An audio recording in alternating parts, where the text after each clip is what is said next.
dengan hormat. Tunjukkan kalau kita ini mahasiswa sedikit, jadi mohon duduk, jadi sedikit duduk, hormat. Ini terakhir kita akan dengar, kita akan pulang, kawan-kawan, mohon duduk. Shalom. Selamat siang, salam sejahtera untuk kita semua. Wah, wah, wah, wah, wah, wah, wah. Di kesempatan ini,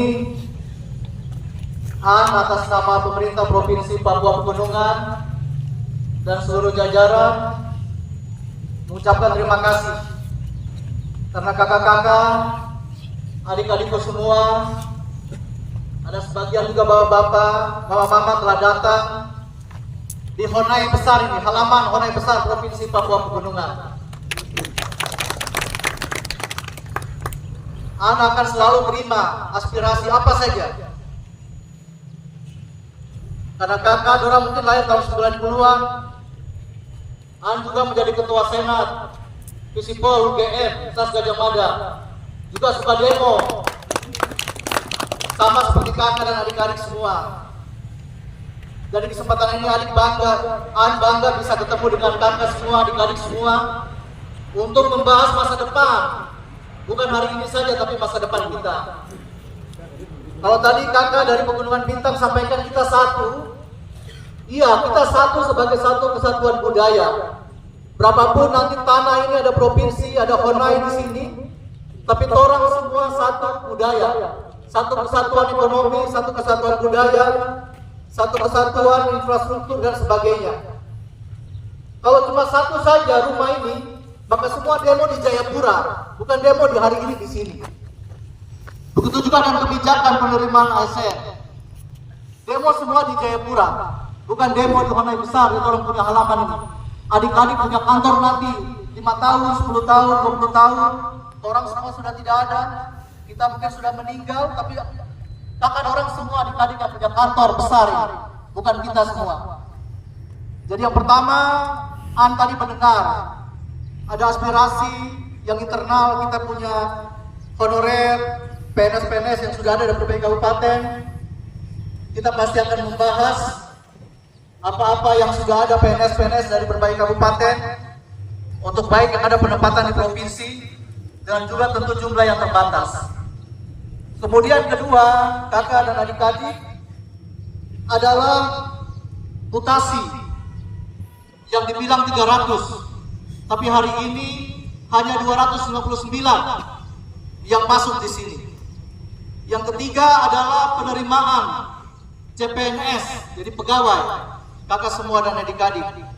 Ini ada yang disampaikan 500, 800, 1000, tapi kita patokan semua 800. ASN, orang asli Papua, orang asli Papua Pegunungan. Yang sebagian tadi disampaikan, kami bisa tegaskan bahwa 500 atau 800 nanti kebijakan ini untuk penerimaan bahwa itu adalah orang asli Papua Pegunungan. Yang keempat, bapak, mama, kakak dan adik-adik, orang harus membuka ruang. Kita punya pegawai ini sedikit, ASN ini karena kebijakan dari nasional. Tapi kita semua di sini, dan seluruh pegawai, Bapak Sekda dan seluruh pimpinan ini juga berpikir harus cari kerja-kerja baru, tidak hanya sebagai PNS. Ini 4 poin saja. Yang pertama, tentu kita akan lihat lagi Bapak Sekda, kita punya kakak-kakak yang kemarin sudah masukkan data SK dari berbagai kabupaten. Kita akan lihat di mana lagi ruang-ruang yang masih ada untuk ada penempatan baik secara fungsional maupun struktural. Jadi yang penting masuk di sebagai pemerintah provinsi. Ini nanti kita akan lihat. Yang kedua, kakak dan adik-adik semua yang masuk di sini nih, orang punya saudara semua. Tadi An lihat di dalam daftar 259 ini marga kita dari semua. Marga Kogoya, Tabuni, ada Yalenggen, kemudian ada Betipo, Betapo, ada Wakur. Ini semua marga-marga kita. Dan kita saudara-saudara semua yang mencari juga penghidupan di sini dan kembali ke kampung. Karena dorong juga sudah kerja lama. ada 10 tahun dan rata-rata 15 tahun dan orang pulang kampung kembali ke kita. Ada juga sebagian 300 ke Papua Selatan, 300 ke Papua Tengah, dan juga ada yang ke Papua Barat Daya. Jadi ini orang saudara-saudara semua, kakak dan adik-adik. Bukan pemerintah provinsi membela, tapi orang saudara-saudara juga yang pulang kampung di sini dengan pengalaman yang sudah cukup lama di sana, di tanah, di Papua Induk, untuk orang kembali di sini. Itu yang kedua. Jadi nanti orang bisa lihat, kakak orang bisa lihat siapa-siapa saja itu, ada semua marga-marga dari kita semua yang orang juga sudah punya pengalaman 10, rata-rata 10 tahun, 15 tahun bekerja di Papua Induk. Baik juga di terakhir, terutama 10 tahun orang punya kakak besar, kakak Lukas NMB. Itu yang poin kedua. Poin ketiga, kakak, adik, bapak, mama, orang juga syukur. Kalau orang kerja cuma satu provinsi, satu rumah ini, negara sudah kasih berkat ini, maka semua pegawai penerimaan di Jayapura. Kalau di Jayapura, persaingan semakin ketat. Persaingan dari seluruh 42 kabupaten kota di tanah Papua ini, Pulau Papua, belum dari saudara-saudara Nusantara. Tapi syukur hari ini dengan rumah baru ini, Honai besar, negara sudah kasih, Tuhan juga sudah buka jalan. Mungkin orang punya rencana satu provinsi, tapi Tuhan kasih rumah baru ini. Orang tidak perlu urusan di Jayapura sentris, semua terpusat di Dok 2 saja. Tapi hari ini orang juga terpusat di sini. Sudah ada juga rumah sini, orang tua, bapak, mama, kakak, ada di sini untuk sama-sama kita membahas. Orang punya rumah besar ini, dan negara kasih untuk pegawai baru ini bisa 500 sampai 800 pegawai CPNS ini. Dan Bapak Sekda, Kepala BKD, Pak Riki, Pak Karontala, Pak Hubi, orang semua lagi berusaha supaya mendapatkan kebijakan yang besar. Minimal angka yang hari ini orang sudah pegang adalah 800 untuk CPNS. Dan sudah sampaikan bahwa 800 ini adalah untuk orang asli Papua, Papua pegunungan dari 8 kabupaten. Itu bisa dapat dicatat oleh kakak dan adik-adik semua. Nanti terakhir tadi usulan bagaimana tesnya itu nanti kita bahas. Itu aspek teknis. Kalau tes online, berarti BKD kalau misalnya Jakarta masih belum harus online, berarti BKD harus bikin pelatihan misalnya. Apa saja soalnya dan sebagainya. Tapi kalau usulan tadi manual, maka nanti orang bahas bagaimana caranya. Itu masalah cara saja. Itu masalah teknis yang orang bisa bahas, dan Bapak Sekda harus yakinkan kepada pemerintah pusat, khususnya BKN dan Kementerian untuk PAN dan reformasi birokrasi. Itu 800. Tapi bapak, mama, kakak dan adik-adik orang ini di Nusantara. Sehingga ini menemani Bapak Lukas NMB menggambarkan pidato pertama 9 April 2013 di lapangan Mandala itu yang tulis. Dan kita buka besar ini. Sampai orang membahas pegawai negeri untuk masuk, dia punya pandangan adalah 80-20. 80 orang Papua dan 20 ini ada yang mungkin lahir di Labewa, lahir besar di sini, ada yang di mana, ada anak-anak Papua pegunungan yang lahir di Sentani, ada yang lahir di Jawa. Dan itu kebijakan yang bukan saja, tapi semacam sudah konvensi, hukum yang tidak tertulis dari orang punya kakak besar ketika orang masih di Papua Induk. Itu yang anak akan sampaikan kepada bapak, mama, kakak dan adik-adik semua. Itu yang untuk CPNS. Jadi sekarang siap, nanti sebentar dalam waktu dekat, kemarin sudah kirimkan surat ke Menteri ATR dan ke Menteri PAN supaya nanti apa saja formasinya. Ada yang guru, ada yang ahli hukum, ada yang ahli politik, hubungan internasional, akuntansi, keuangan, pertanian, semua nanti kakak adik-adik orang bisa lihat dan siap. Kalau perlu, Bapak Sekda, Bapak Kepala BKD, orang bikin pelatihan gratis. Setuju kah tidak? Pelatihan rutin saja. Mau di mana saja nanti siapkan untuk pelatihan gratis. Untuk kita persiapan 1 bulan ke depan, misalnya dibuka September, maka mulai hari ini 2 bulan ke depan adik-adik akan siap untuk pelatihan. Dan yang sekarang orang masih bahas adalah penerimaan CPNS ini bukan umur batas biasa 35. Tapi orang saat ini bahas sesuai undang-undang sampai 48. Jadi kalau sudah 36 kah, 38 kah, 48 kah, mungkin SUTT kah, tes saja. Jadi kakak orang tes, tapi kita jadi pelatihan. Jadi kita bikin pelatihan. Mau pelatihan mungkin manual dulu.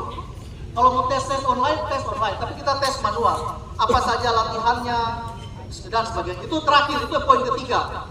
Untuk 800 anak-anak orang asli Papua Pegunungan dari 8 kabupaten. Sama hal juga yang sekarang PNS yang diterima ini, yang sudah datang sejak tanggal 11 November di sini. Lihat marga-marga yang ada di pegawai di sini. Apakah semua sudah terwakili? Dari Pegubin, dari Duga, Manggarai Tengah, lihat satu persatu. Marga-marga supaya seimbang, itu orang punya honai besar. Honai Papua Pegunungan. Dan yang terakhir, Bapak, Mama, Kakak, dan adik-adik, ini karena sudah panas juga, ingin bahwa tolong ciptakan pekerjaan-pekerjaan baru. Kalau pegawai sedikit, terbatas, ada kebijakan nasional. Sehingga berpikir juga dan dorong, karena topik yang selalu setiap 3 bulan diperiksa oleh Mendagri, oleh Bapak Presiden adalah bagaimana pembukaan lapangan kerja atau tingkat pengangguran. Sehingga berpikir bahwa orang juga harus lihat ruang yang lain. Kemarin permintaan kopi, Kakak Frankie Gombo pergi ke Melbourne ikut Coffee International Expo. Orang minta dari Australia 1 minggu 60 sampai 100 ton kopi. Ini bagaimana orang siapkan? Kemarin juga orang meminta untuk sayur. Hari Minggu malam, orang 6 gubernur kumpul di Timika, pertemuan asosiasi gubernur. Kebetulan jadi ketua 6 gubernur saat ini. Orang bicara dengan Paus Magma untuk permintaan suplai sayur mayur dari sini. Siapa yang kerja? Orang Freeport orang bilang orang harus suplai teratur. Saat 1 minggu bisa puluhan ton. Wortel, kentang, kol. Ini bagaimana orang siapkan ini? Ini lapangan kerja yang harus ada. Sehingga juga berpikir bahwa selain Bapak Mama wajar, orang sudah lulus, pasti pilihan pertama mungkin kita pilihan pertama tes dulu sebagai PNS, kemudian yang kedua baru kita lihat ruang-ruang yang lain. Ada pekerjaan-pekerjaan lain yang itu menjadi kesempatan, yang mungkin pendapatan akan lebih besar kalau orang juga kerja di mana saja, terutama di luar PNS, di kebun, di sawah dan sebagainya. Terakhir, ingin sampaikan, tadi kakak orang bilang mau demo ke akan terima. Mau terima di sini kan, tapi saya ingin mengajak semua kakak orang, kakak Forum Pribumi, Forum OKP, ingin buat orang semua rame-rame kalau bisa kita ini semua pergi ke Musafah ke, di distrik Mentawaya ke, Muai ke, untuk kita tanam sayur ke, padi ke. Ini sekarang kita mau tanam kopi ke, kita rame-rame untuk itu supaya ada perubahan pola pikir untuk kita semua. Ini yang orang berusaha keras, kita sadar bahwa memang ruang pegawai sedikit, tapi sebisa mungkin supaya anak-anak PNS, anak-anak asli Papua Pegunungan, tapi kemudian kita juga berusaha supaya ada pekerjaan lain di luar PNS ini. Seperti terutama yang kita adalah di pertanian dan di perkebunan. Dan itu yang mungkin anak ingin sampaikan, sesegera mungkin aspirasi, petisi yang ada disampaikan oleh Forum Pribumi, bersama dengan teman-teman, kakak-kakak, kawan-kawan OKP, Cipayung, dan jaringannya. Terima kasih. Ini sebuah catatan bagi kami. Saya pikir para pimpinan UPD juga ini menjadi sebuah catatan agar nanti penerimaan-penerimaan ke depan, termasuk juga saya selalu terima ini kakak orang yang pengusaha-pengusaha asli Papua untuk pemberian kesempatan kepada pengusaha-pengusaha asli Papua sesuai dengan peraturan Presiden, bahwa bagaimana anak-anak Papua bisa dapat ruang kerja di dalam sebagai anak-anak pengusaha asli Papua. Yang selalu sampaikan bagaimana berbagai proyek-proyek yang bisa melibatkan anak-anak Papua. Jadi ini yang mungkin kami bisa sampaikan.